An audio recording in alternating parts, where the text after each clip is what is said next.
Hi, I'm Steve Clemons, and I have a question. If artificial intelligence software is already working around the restrictions made by humans, what future awaits us? Let's get to the bottom line.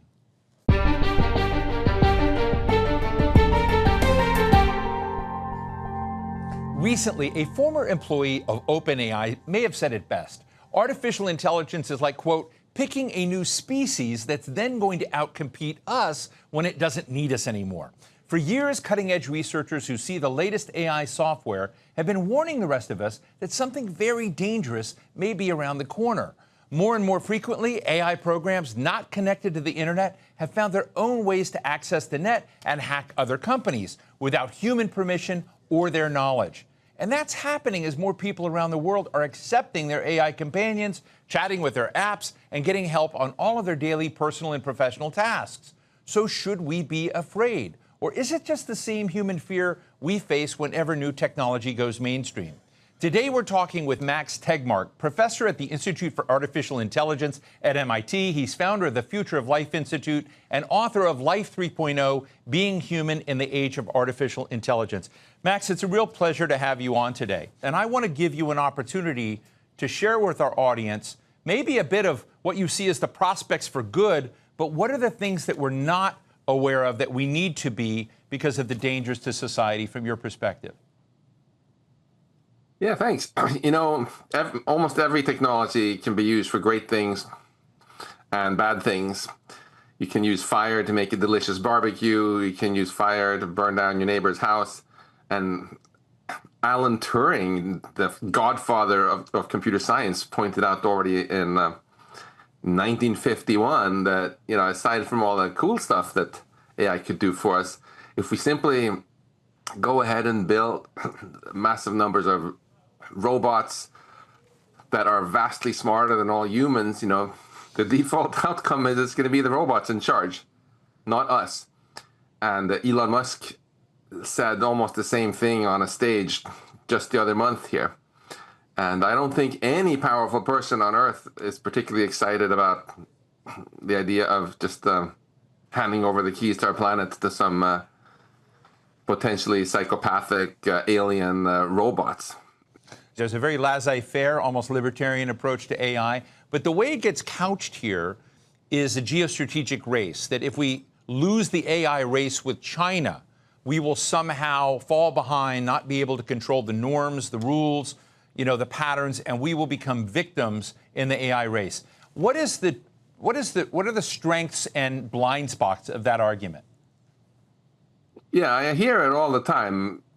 The summary of the whole argument is but China, and it rests on the false premise that we're in an arms race where whoever wins the race wins in some sense, when in fact the race to superintelligence is a suicide race where whoever builds it first causes superintelligent machines to take over the planet, and all humans get screwed or at least permanently disempowered, right? The smart strategy to do in an arms race, unfortunately, is a race, unless you can make some deal. The smart strategy in a suicide race is to not play.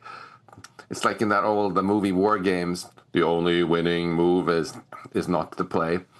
And the reason it's gotten this far, I think, is simply because most people in D.C. who work with policymaking haven't understood that it's a suicide race.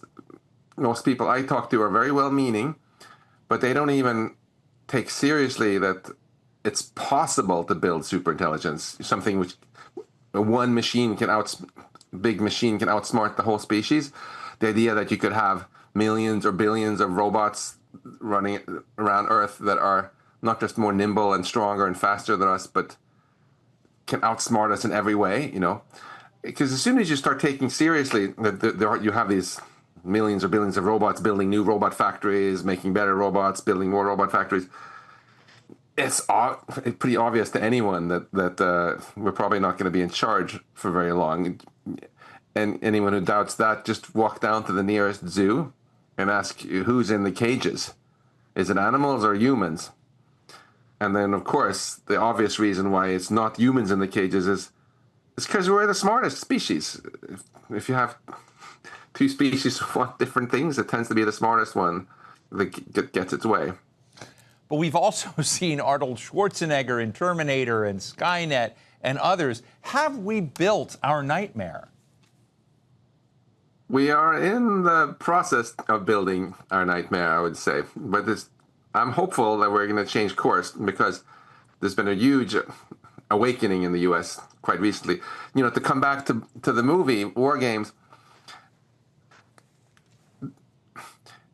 there was very little trust between the United States and the Soviet Union.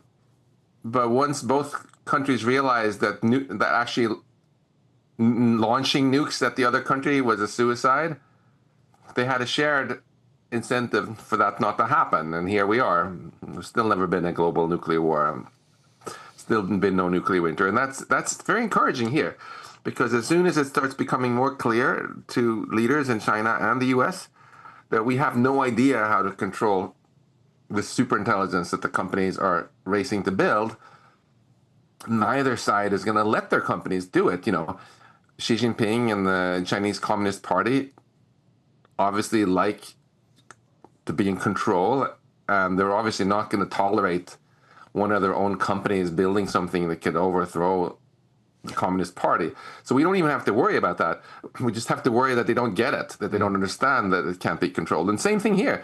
A lot of people in the American NatSec community, I know now, are beginning to worry about control loss. So, for example, imagine that you're working for US NatSec and you have a list of countries, and it's your job to keep tabs on those countries that could threaten our national security. And now you hear Dario Amodei, the CEO of Anthropic, saying that we might have a country of geniuses in a data center by next year. You might say, wait a minute, did he just use the word country? Maybe I should add that country to my list. So from over a decade, I've really felt mostly like Lone Wolf McQuaid, warning about these things with no one paying attention. But there's been such an amazing shift in the past year that it dwarfs the political shift in the past decade. First, it was last fall, especially when a number of prominent cases of AIs persuading kids to kill themselves really created political will to protect our kids from totally unregulated AI. And now more recently, when we started getting a private American company effectively releasing offensive cyber weapons. First there was Anthropic, and then the US government said, we don't like this, take that one down for a while. This was the national security community in a big way, I believe, that pushed back against the Silicon Valley don't regulate us lobby. One of the things that's really struck me this last season was graduation season at colleges all around the country, where Eric Schmidt, former CEO of Google, was going, hey, let me talk to you about AI, and got booed off the stage. And you saw it in case after case where all of these kind of big poobahs were going out to talk about the coming era of artificial intelligence. And the most informed graduates at American universities were booing them. What is that? I was shocked, actually, because normally I sort of thought non-college educated Americans would have greater anxieties and worries about AI. But these are the most educated new Americans coming in out of colleges that were worried about AI. What's going on there? What's going on is the awakening, the biggest vibe shift on AI I've seen in my lifetime. It's really remarkable, and I think it's exactly to the point you made here. Normally with technology, we have a problem we want to solve. Cure cancer, or be able to get faster from point A to point B. And then we develop technology to meet those needs, to solve those problems, right? And that's how we should deal with AI also. We should look at carefully what we would like to have accomplished in our society, and then companies who can sell products that solve those problems without causing a bunch of harm, they are allowed to do so if they can meet the safety standards That's how we do it now for medicines, for cars, even for restaurants. But with AI, it's been completely different. Where you have some people who have some pipe dream that they're going to build their digital god or whatever, and they're just steaming ahead with this. And it's so obvious also that the main reason there's so much money in this is because people realize that if you could actually replace humans more and more, you can basically replace who the salaries get paid to. Instead of them going to workers, they go to the companies that make the AIs that replace them. So we're in this race to replace, which is not aimed at solving problems. It's just aimed at getting more money and power to a very small number of individuals. And no wonder people in colleges around America are booing at this, because there's really not much in it for them. And what's so nice about this is it also points to the solution. You know, if the reason we have these problems is because AI is currently the only industry in America that's less regulated than sandwiches. If you decide to open a sandwich shop near where you live, and the health inspector comes in and says, look, I found 52 rats in your kitchen, you're not selling any sandwiches, you could just tell this guy from the government, you know, don't tell anyone, but I'm not going to sell any sandwiches. I'm just going to release an AI girlfriend for 10-year-olds, an AI that can teach terrorists to make bioweapons, and then I'm going to build these super intelligent robots that I don't know how to control. You know, the poor guy from the government would have to tell you, that's fine. You can do all of that. It's legal. Just don't sell any sandwiches, right? And the fact that that's so messed up, the way it is, tells you how trivial it is to fix also. We just have to treat the AI companies like any other companies and say, here are the safety standards. When you can demonstrate that you can meet them, you can make a lot of money by selling them. And suddenly the incentives shift entirely into actually solving problems that people want solved. But if AI machines are reading and thinking, if they're driving the cars, if they're automating a lot of the various tasks that are out there, is the future of employment of human beings and the kinds of things that they're used to doing? You know, I remember talking to Senator Joe Manchin, who used to talk about the dignity of work. Is the dignity of work in danger? Great question. So what I said first there about how we just have to have safety standards for AI, like we have for medicines and cars, that does not fully solve that problem. It would mean that you wouldn't have gotten the AI girlfriends causing suicides, and there will be no bioweapons for terrorists. But it doesn't solve the economic problem of what happens to jobs. So then we have to instead go back to your question. What is it that we actually want technology to do for us Americans, right?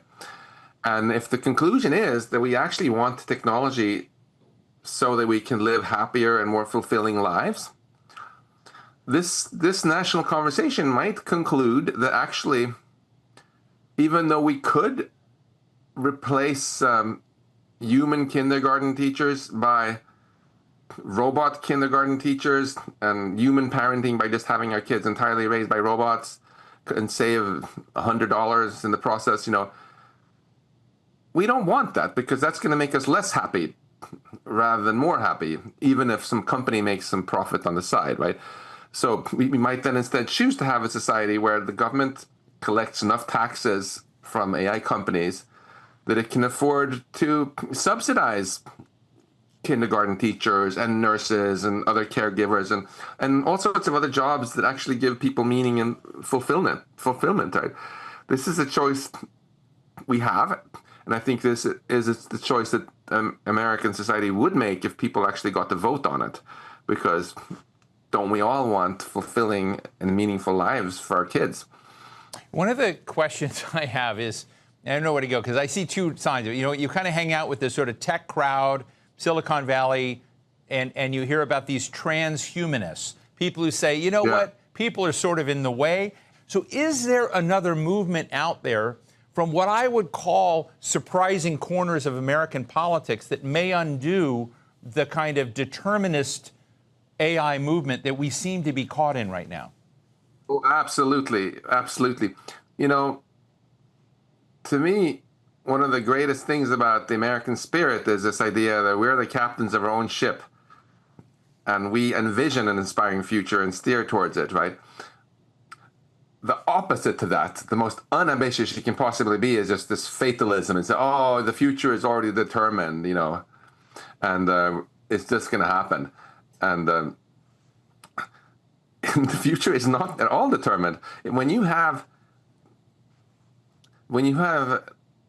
influential people from Bernie Sanders to Steve Bannon, the B2B coalition, as I like to call it, and countless of influential people in between coming together and saying, look, we don't want this dystopian future where we just race to replace. We race to replace human girlfriends by AI girlfriends, human therapists by AI therapists, human workers by ultimately intelligent robots, and ultimately replace more and more of human decision making, and maybe replace ourselves as a species because we're all transhumanist and think the machines are somehow cooler. When you have this incredible coalition across America saying this, that means that that's probably where we're going to go. And the most encouraging thing I've seen happen in over a decade that I've been active in this area is this pro-human coalition that came out with this pro-human declaration back in the spring. You can Google it, and if you're listening to this and sign on to it yourself. It's the result of people all across that spectrum basically asking themselves, what do we all agree on despite our differences? And U.S. polling has shown that out of those 30 plus principles, there's only 5 or 10% who disagree really with anything there.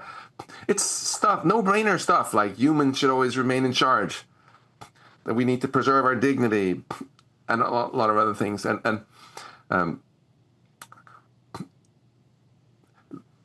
we absolutely can do this. We're building these machines, and we have done with all other technologies the same approach where we ask ourselves, what do we want? Well, with medicines, we want medicines that cure diseases, not medicines that cause stroke in 80% of those who take it. What do we want with cars? We want cars that are safe, fast, and good looking, and so on. We don't want cars whose gas tank catches fire half the time when you drive. And because there was such broad consensus about this, we figured out good incentives to give to industry so that that's exactly what we got. And so this is a huge shift.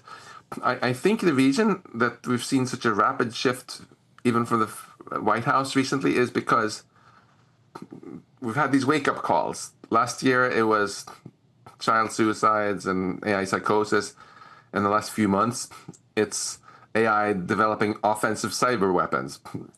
And it doesn't matter how much the Silicon Valley lobby tries to push the White House to never regulate anything. When you start getting influential people in our national security community saying, wait a second, we don't let private companies sell nuclear weapons to anyone who wants. Why should we let them sell offensive cyber weapons to anyone they want, who wants to have them? And well, let me ask you a question. Let me ask you a question about the weapons. I'm going to just be honest. If you look in Ukraine today, or you look in Israel, Gaza today, you see an experiment going on with something called lethal autonomous weapon systems. We pretend they're not out there, but these are decision-making within systems on targeting that's moving so quickly. And in the Ukraine case, it's been one of the ways in which Ukraine has been, I think, staggeringly effective in knocking back some of what Russia, by basically being able to take targeting information, process it, move it quickly. There's no human being in that loop. We've also seen it and heard it in various targeting platforms and drones in Israel, Gaza. So I guess my question to you is, are we seeing the talk about, humans are in the loop and need to make decisions, but we're beginning to see the walk of lethal autonomous weapon systems? And it's just, I'm interested from your perspective, how easy is it going to be to trip into a world, in the military world, where the world you fear about autonomous decision-making, it may already be with us? In all of those areas, civilian and military, we're seeing this race to replace happening, the race to replace human relationships with AI girlfriends and other machine relationships. The race to replace human workers with machines. And as you mentioned, also replace human decision-making over military strikes by machine decision-making. And we're told by the Silicon Valley lobby that this is so great and it reduces civilian casualties and so on. But I think the data has shown kind of the opposite.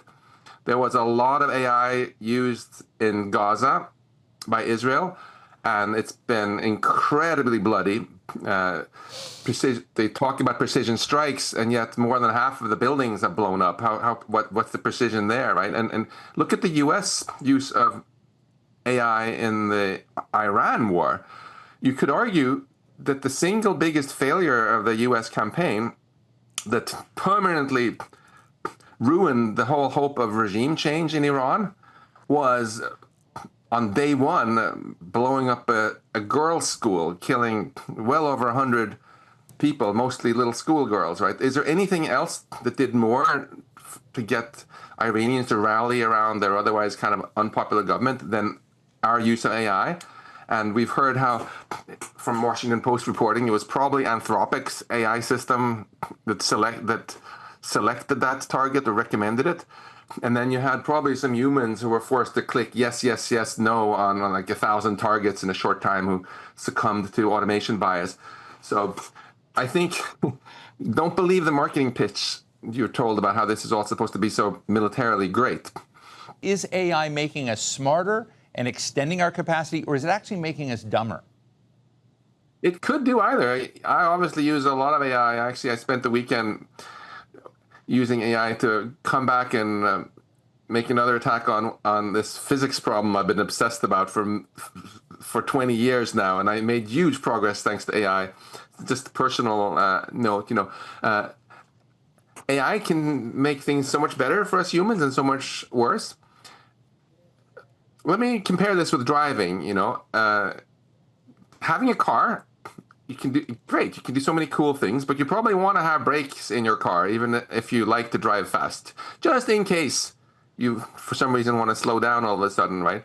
So clearly it's in the interest of humanity also to have some brakes on this race to replace we have going on now with AI, just in case we get to a situation where the leadership of the US and China at one point start freaking out that they might be on the cusp of losing control. And yet we have no brakes whatsoever right now. Instead, we have now, finally, we're seeing some somewhat haphazard things. The US government calls up Anthropic in the middle of the night and says, oh, take down that thing you released yesterday.